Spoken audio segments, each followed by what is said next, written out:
क्या कर रही हो तुम?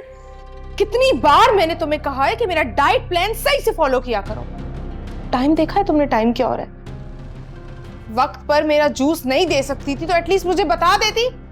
Sorry madam. मेरा आज के बाद ख्याल रखना वरना अच्छा नहीं होगा, समझी तुम? जी।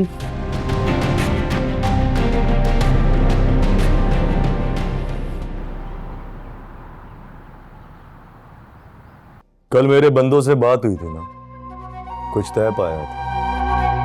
फौरन से पेमेंट लेकर मेरी तरफ आ जाओ, वरना मुझे लड़कों को फिर भेजना पड़ेगा।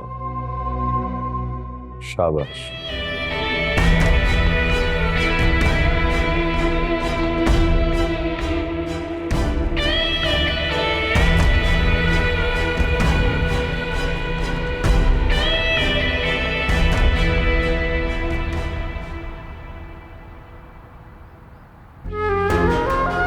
तो आप अपनी बेटी से कहिए ना कि वो मेरी माँ से कहे कि उसे तलाक चाहिए।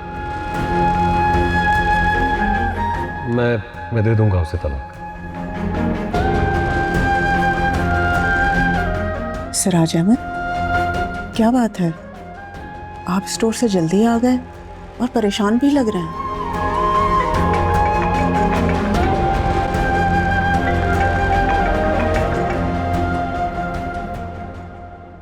अस्सलाम वालेकुम। वालेकुम सलाम। सिराज भाई, मैं आपसे सख्त नाराज हूँ। मेरी बेटी पर सौकन लाया है आपका बेटा, आपका नाराज होना बनता नहीं है। देखिए, मैं जानती हूँ कि आशिर ने गलत किया, मगर आपने तो उससे भी ज्यादा गलत किया है। क्या मुझे घर आई बेटी को आपके घर वापस भेज देना चाहिए था? जो भी है, आपको आशिर से बतूल को तलाक देने की बात नहीं करनी चाहिए थी। तो फिर मुझे क्या करना चाहिए था? देखें, आप अल्लाह पे भरोसा रखें कि ये सब ठीक हो जाएगा।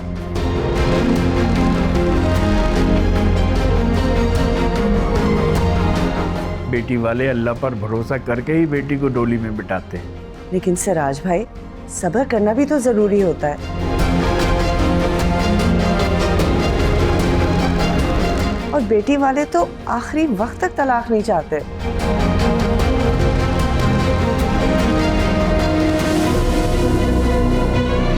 और देखें, मैं अपनी आखिरी सांस तक ऐसा नहीं होने दूंगी।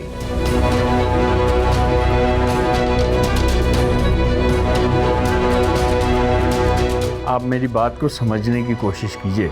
सिराज भाई, आप मेरी बात समझने की कोशिश करें। बतूल जैसी बहू को तो मैं सोच भी नहीं सकती कि मैं तलाक दिलवाऊं। मैं मरते वक्त पे भी आशिर को यही वसीयत देके जाऊंगी कि कुछ भी हो, बतूल को तलाक ना देना।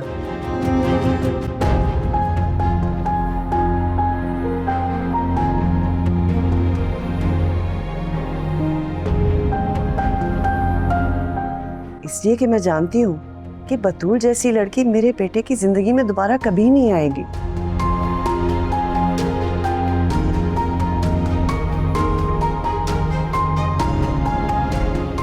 मैडम सरवत, आप फिक्र ही ना करें, बतूल को तलाक तो मैं दिलवा कर ही रहूं।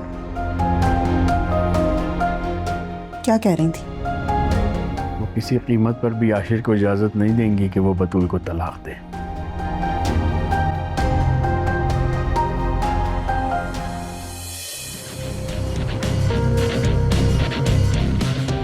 लाओ, जाओ।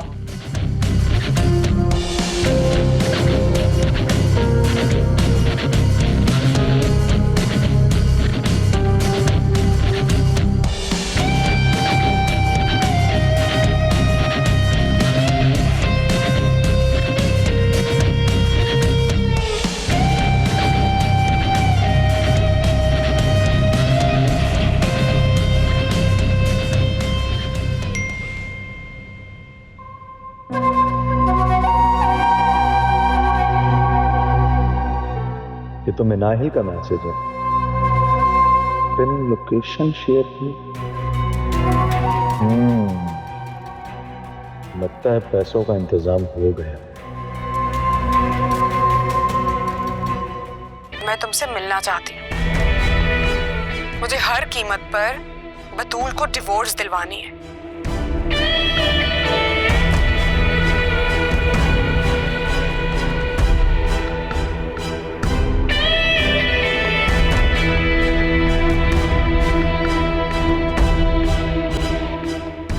इस गेम में तो अब और भी मजा आने वाला है।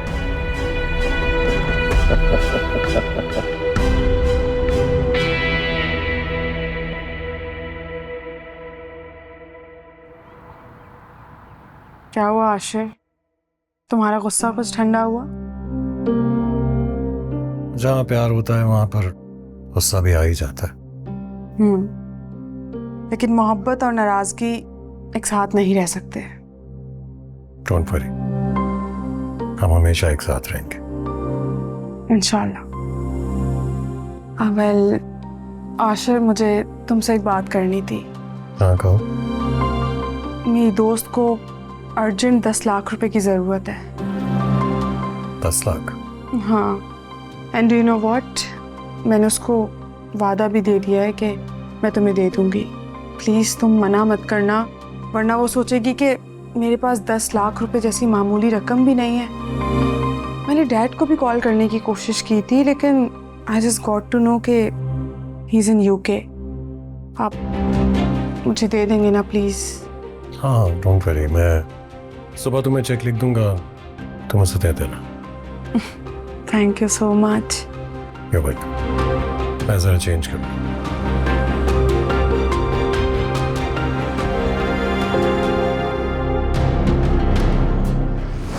अगर मैं चाहूँ तो आशिर धक्के देकर ना तुम्हें इस घर से बाहर निकाल देगा,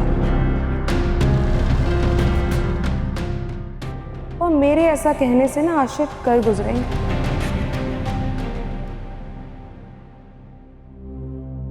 आपने अभी तक नहीं कहा, इतना सोचा, इस मेहरबानी का बहुत शुक्रिया। अगर इतना ही एहसान करना चाहती हो ना मुझ पर, तो मेरे और आशिर के रास्ते से हट जाओ, निकल जाओ इस घर से।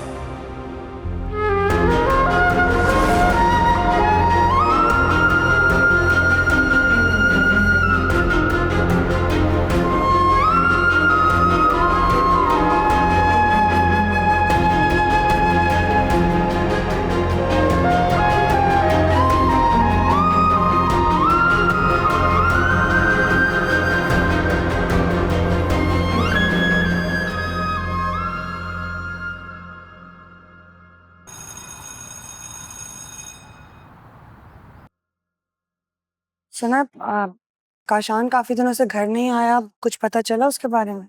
आ गया है वो वापस घर। चले, अच्छा है, आप लोगों की परेशानी तो खत्म हुई होगी। आपको तो साहिल ने बताया इस बारे में? जी।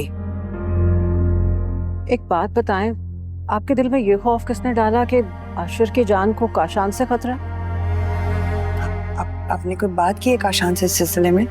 नहीं, वो आया तो बहुत थका हुआ था, वो सोने चला गया और फिर मैंने भी डिस्टर्ब नहीं किया उसे। अच्छा किया आपने। मगर आशिर के बारे में आपकी फिक्रमंदी मुझे अच्छी लगी।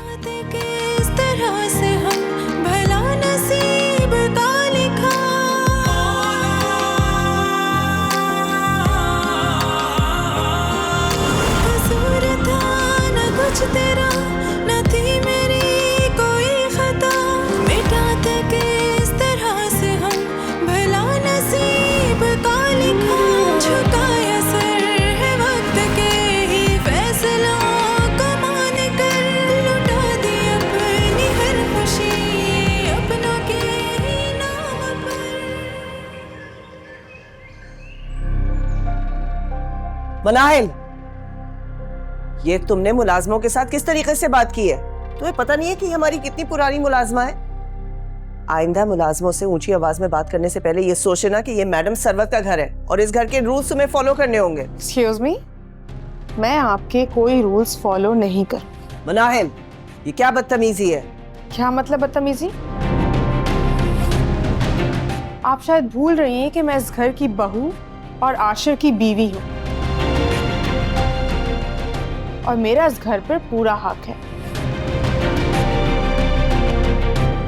बाय द वे, आप जो इतने इत्मीनान से इस घर में घूम रही है ना कि आशिर ने बतूल को तलाक नहीं दी है, तो ये आपकी बहुत बड़ी गलतफहमी है। जो काम मैं बोल कर नहीं बल्कि वाकई आशिर से करवा के दिखाऊंगी।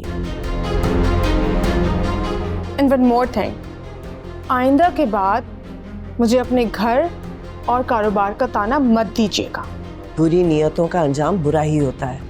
बहुत जल्द आशिर के सामने तुम्हारा असली चेहरा आ जाएगा। अगर आप मैडम सरवत हैं तो मैं भी बिजनेसमैन रिजवान की बेटी मनाहिल।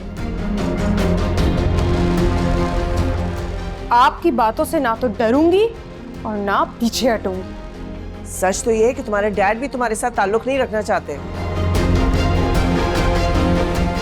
और जो लड़कियां अपने वालिदैन को रुस्वा करके अपना घर आबाद करती है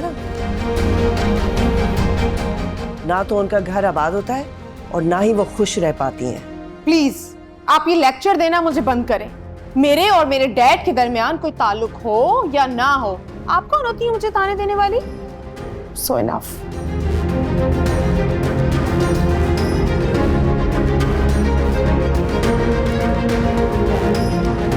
मनाहिल ने अपने असली रंग दिखाने शुरू कर दिए और अगर ये सब फिजा के सामने होता तो वो भी गुस्सा करती। इस तरह तो घर का माहौल खराब होगा, सब ज़हनी तनाव का शिकार होंगे। मुझे कुछ करना ही होगा।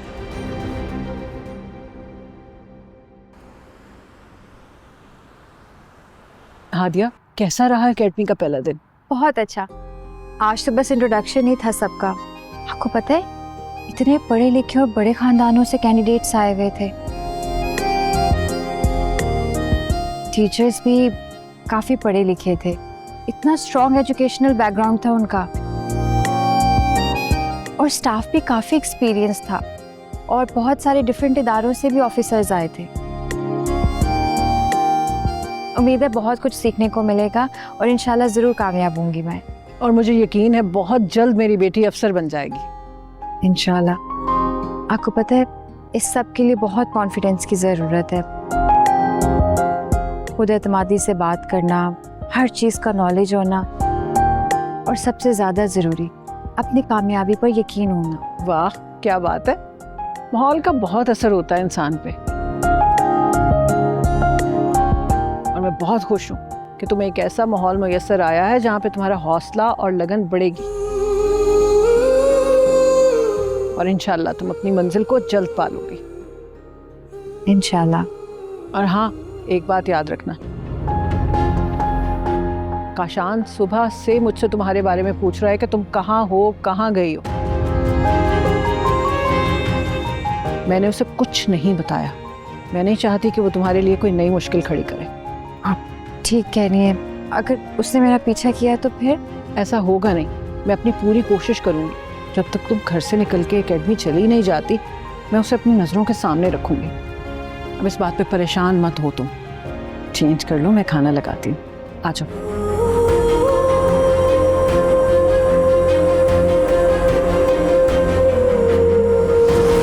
मुझे तुम्हारा ये यूनिवर्सिटी जाना नहीं पसंद, सजना संवरना नहीं पसंद, ऊपर से देर हो रही है। क्या चल क्या रहा है तुम्हारी जिंदगी में जो मुझसे छुपाया हुआ तुमने? मुझे अपनी ज़िंदगी में आगे बढ़ना है ताकि मैं तुम्हारी मोहताज ना हो। लगता है अम्मा का साया पड़ गया तुम पर, या फिर तुम किसी से मोहब्बत करने लगी हो। औरत जब शौहर से नफरत करती है ना तो फिर यकीनन किसी ना किसी से मोहब्बत करती है।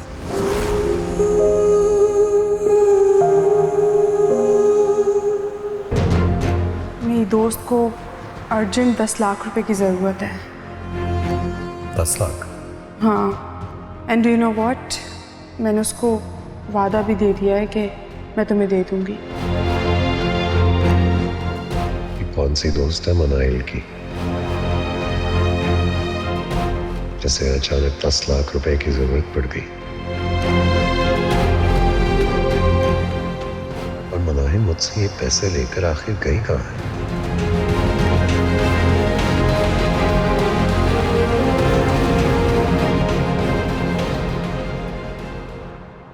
तुम फिक्र ना करो, मनाहिल अब तुम्हें परेशान नहीं करेगी। जी बस बच्चों से इस बात का जिक्र ना करना। हाँ मैडम, आज बिल्कुल बेफिक्र हो जाए, मैं किसी से इस बात का जिक्र नहीं करूँगी। हाँ अच्छा, अब तुम जाओ अपना काम करो। जी। बाय द वे, आप जो इतने इत्मीनान से इस घर में घूम रही है ना कि आशिर ने बतूल को तलाक नहीं दी, तो ये आपकी बहुत बड़ी गलतफहमी है।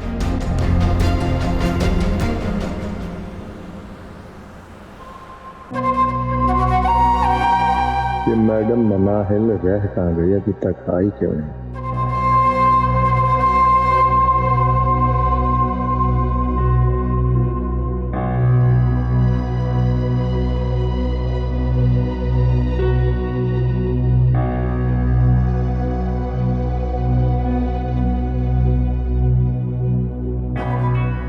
अच्छा मुझे ये बताओ कि आप लोग हनीमून से कब वापस आए?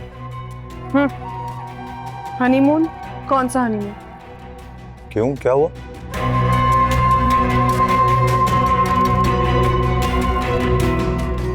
साजिश साजिश हुई है। साजिश? कौन सी साजिश? जो फिजा, सरवत और बतूल ने मिलके तैयार की।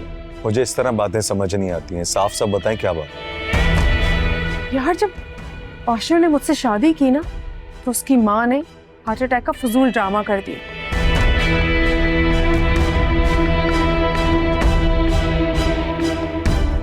और जब हनीमून पर गए तो फिर से उस औरत ने बीमार होने का ड्रामा कर दिया।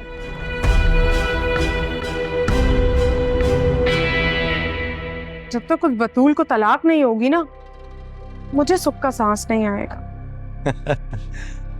तो यूं समझ लें कि तलाक हो गई, आप बस पेमेंट करें। क्या मतलब? तलाक कैसे हो गई?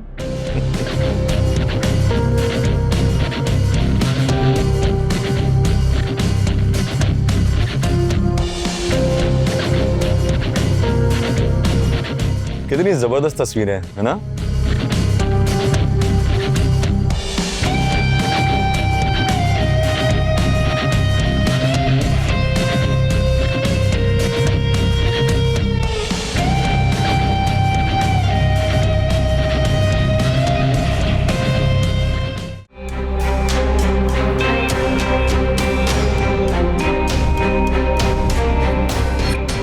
नाइल की ये पोस्ट आखिर है कौन?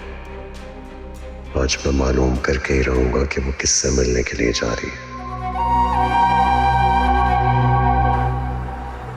अब खुद बताइए ना मैडम, जब मैं ये तस्वीरें आशिर साहब को दिखाऊंगा तो वो 1 मिनट भी नहीं लगाएंगे बतूल को तलाक देने में। क्यों? बिल्कुल दे देगा।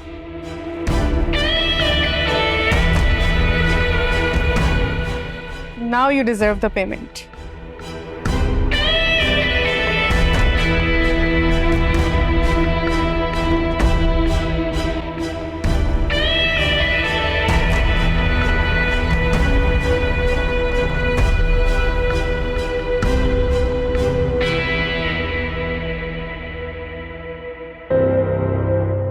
ये क्या कर रहे हो?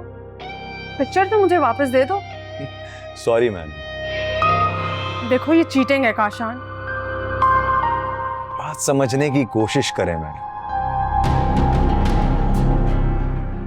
ये जो पैसे आपने मुझे दिए, ये आशिर से लिए ना? हाँ। अब खुद ही सोचिए ना, जब ये पिक्चर्स आप आशिर को खुद दिखाएंगी तो उसे शक हो जाएगा कि ये पिक्चर्स आपने बनवाई या फिर आपने मुझसे कहा।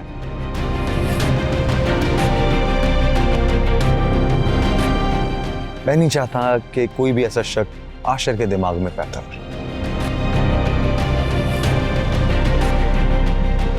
मुझ पर एतबार करते हुए मुझे मेरा काम मेरे तरीके से करने दीजिए बस।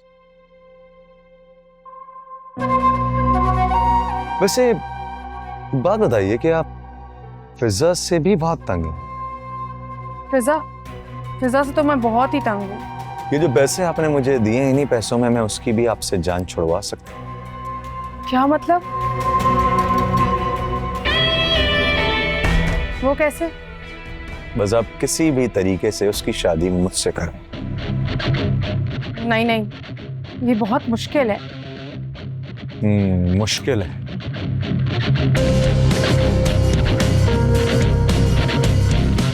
तो फिर आपका काम ये जो है ना, ये भी इतनी आसानी से नहीं होगा।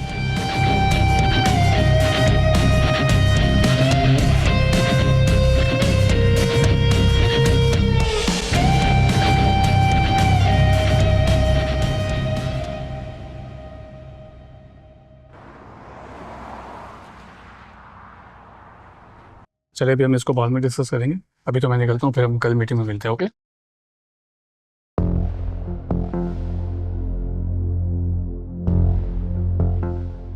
साहिल, आप जल्दी जा रहे हैं आज? हाँ, वो बॉस ने एक पेमेंट करने को कहा है, तो ऑफिस आने के बजाय मैं सीधा घर ही चला जाऊंगा। तो आप ऑनलाइन पेमेंट कर सकते थे। Boss is always right. ना तो उनको मशवरा दे सकते हैं और ना कुछ कह सकते हैं। और मुझे लगता है कि ये पेमेंट शायद किसी करीबी को करनी है उनको। और ये भी हो सकता है कि आशिर सर चाहते हो कि मैम को पता ना चले उन्होंने किसको पेमेंट किया और कितनी की है। हाँ बिल्कुल, क्योंकि रकम बहुत ज़्यादा है। मेरा दिल तो चाह रहा है कि मैं मैम को कॉल करके बता दूँ। इस सिंसियरिटी नाम की भी चीज़ होती, कभी काशान के लिए झूठ बोलो, कभी पेमेंट करो। चल क्या रहा है इस ऑफिस में? सर, अगर मैं ऑफिस की प्रॉब्लम आपसे डिस्कस करने लग गया ना तो मेरी जॉब खतरे में पड़ जाएगी। अभी मैं निकलता हूँ। खुदा हाफिज़। खुदा हाफिज़।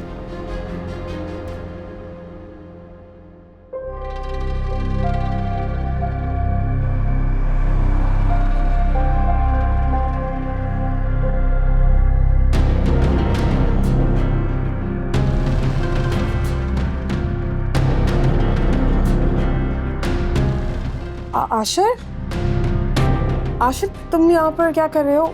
एकदम अचानक पीछा कर रहे हो तुम। मुझे ये बताओ कि तुम तो अपनी उस दोस्त एमल से मिलने के लिए जा रही थी ना, जिसको तुमने 10 लाख रुपए दिए थे। हाँ, मैं एमल से मिलने जा रही थी, लेकिन वो चली गई है। अच्छा, वो अगर चली भी गई तो तुम अब तक यहाँ क्या कर रही हो? आशिर क्या बताऊं, एमल की दुख भरी कहानी सुनकर ना मुझे डिप्रेशन आ गया था। अभी भी ऐसा लग रहा है, चक्कर आ रहे हैं मुझे। I feel good. क्या हो गया एकदम से इतनी तबीयत?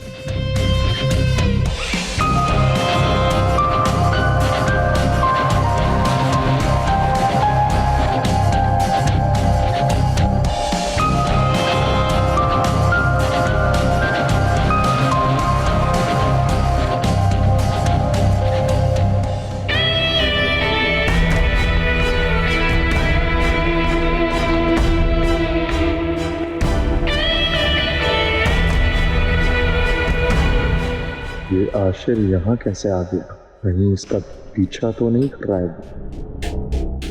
थोड़ा बच कर रहना पड़ेगा।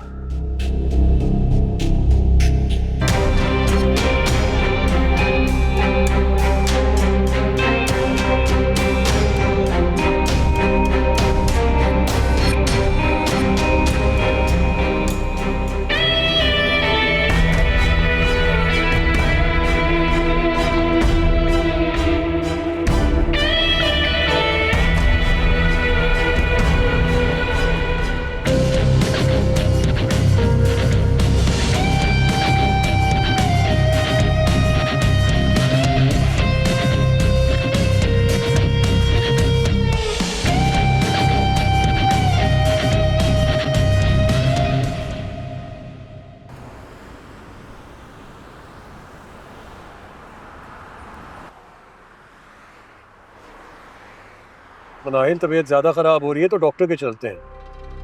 नहीं आशिर, बस प्लीज मुझे घर ले जाओ। घर तो जा ही रहे हैं हम। एमल का सोच सोच के मुझे डिप्रेशन हो रहा है यार।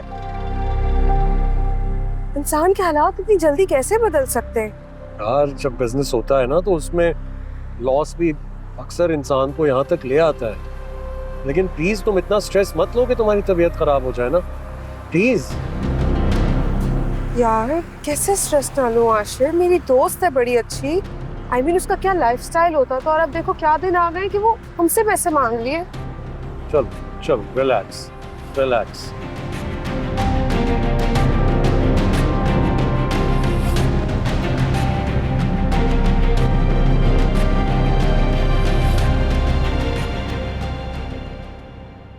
मेरे इंटरव्यू के लेटर आने के बाद आप रो पड़े हैं।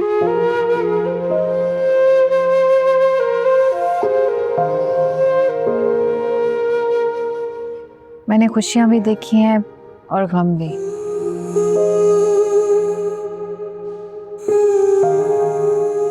इसीलिए गम और खुशी के आंसू का फर्क बता सकते हो।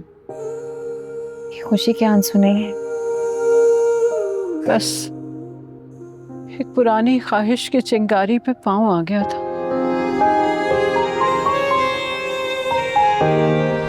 काशान आ जाओ, मामा के पास आ जाओ। मेरा बच्चा, मुझे बताओ मेरा बेटा बड़ा होके क्या बनेगा? पुलिस। बाबू ने कहा पुलिस बनेगा मेरा बेटा। शाबाश। कैसे पुरानी ख्वाहिश? यही कि काश एक शहीद इंस्पेक्टर का बेटा भी पुलिस ऑफिसर बनता।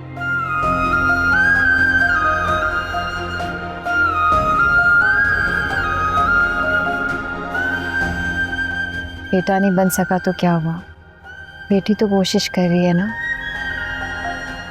अल्लाह ताला मेरी बेटी की हर कोशिश को कामयाब करे। जरूर करेगा। माँ की दुआ और इंसान की मेहनत कभी रायगा नहीं जाती। मेरी दुआएं हर पल तुम्हारे साथ हैं बेटा।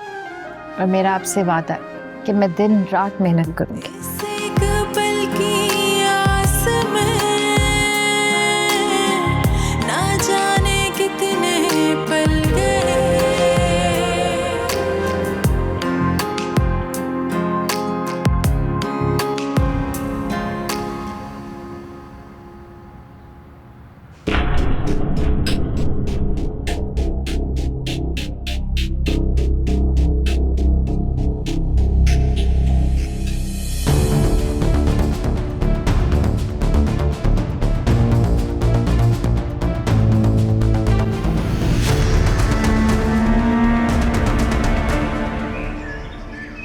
क्या कह रहे थे सिराज अंकल?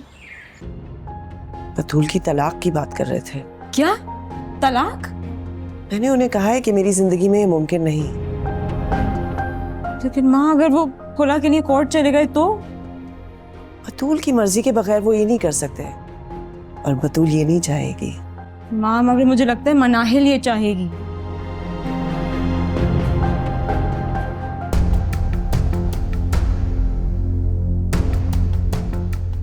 वो देखो,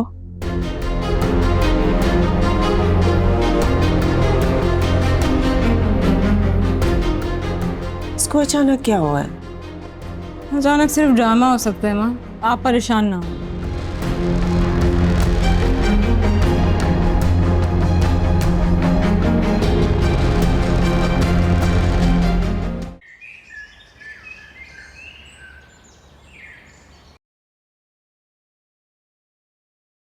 अस्सलाम वालेकुम मम्मी। वालेकुम अस्सलाम। आ गई? टैक्सी में आई हो या वैन में? क्या फर्क पड़ता है, आ गई हो ना घर। क्या हो गया है तुम्हें? अपने आप को इतनी तकलीफ क्यों दे रही हो तुम? क्यों इतनी अजियत पसंद होती जा रही हो तुम? अजियत पसंद? मम्मी, हमारे मुल्क के 80% ना सही 70 से 75% लोग ना इसी तरह आते जाते हैं और इसी तरह से जिंदगी गुजारते हैं। उनके पास वसाइल नहीं होते। मम्मी, एक छोटी सी बात को क्यों इतना लंबा कर रही हैं आप बताएं, आपने क्या बोलना है, प्लीज वो बोले। मैडम सरवत का फोन आया था। क्या कह रही थी? कह रही थी कि मैं आशिर को कभी भी इजाजत नहीं दूंगी कि वो बतूल को तलाक दे।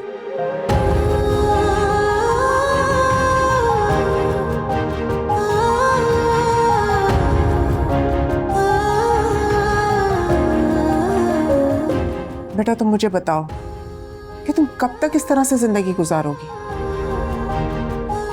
मम्मी, बहुत सी औरतें ऐसे ही जिंदगी गुजारती हैं।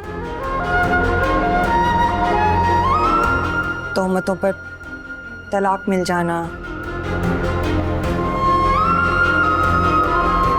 जहेज ना देने पर बाप के घर की तहलीस पर लौट आना, सौकन आने के बावजूद भी अपने घर को आबाद रखने की कोशिश करना, फिर कई हार मानकर जिंदा होते हुए भी जीना छोड़ देती हैं। कुछ जिंदगी से ही हार मानकर मौत को गले लगा लेती, मैं तो फिर भी उन सबसे बहुत बेहतर हूँ। बतूल, क्या तुम्हें अपने माँ बाप की परेशानी कभी महसूस नहीं हुई? तो क्या मेरे माँ बाप ने मेरी मजबूरी को समझा था? इसे तब तुम्हारे हाथ में है बेटी। नहीं बाबा, मामा मेरी खुशियाँ हैं आपके हाथ में। बाबा मामा ऐसा मत करे प्लीज। अम्मा, मामा नहीं ना, आदिया के किए की सजा मुझे मत दे बाबा। बाबा मुझे जितना मत दबना है बाबा। मुझसे वो मत मांगे ना जो मैं आपको नहीं दे सकती बाबा।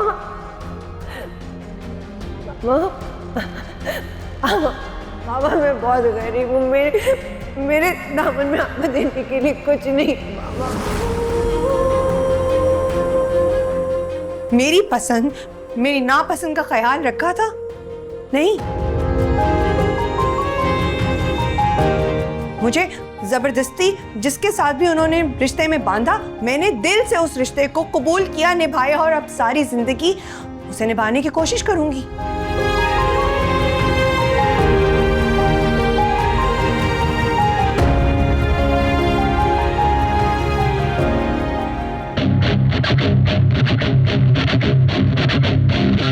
कलेक्शन हो गई सबकी? जी भाई। बुलाओ।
देखो बतूल, हमने तुम्हें कभी बोझ नहीं समझा।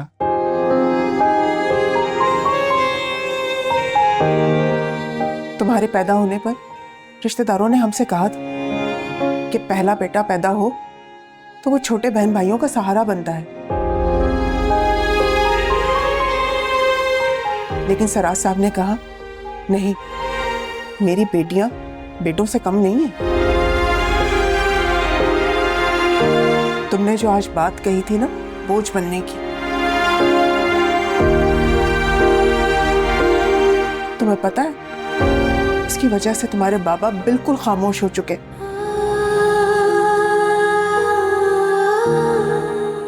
देखो बेटा, ये घर तुम्हारा ही है और तुम अपनी मर्जी से जॉब कर रही हो। अगर तुम जॉब नहीं भी करोगी ना तो हम तुम्हारे अखराजात उठाएंगे।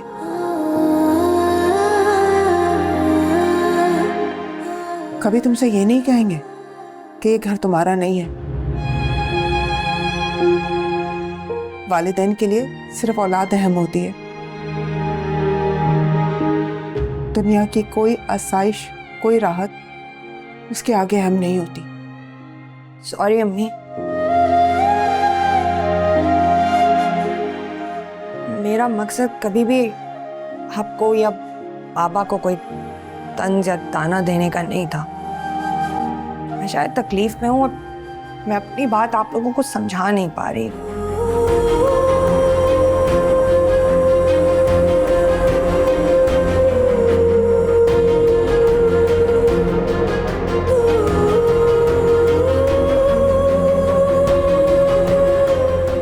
कभी अपनों को एक छोटी सी बात समझाना भी कितना मुश्किल हो जाता है, क्योंकि ना हालात हमारे बस में होते हैं और ना ही वक्त हमारा साथ देता है।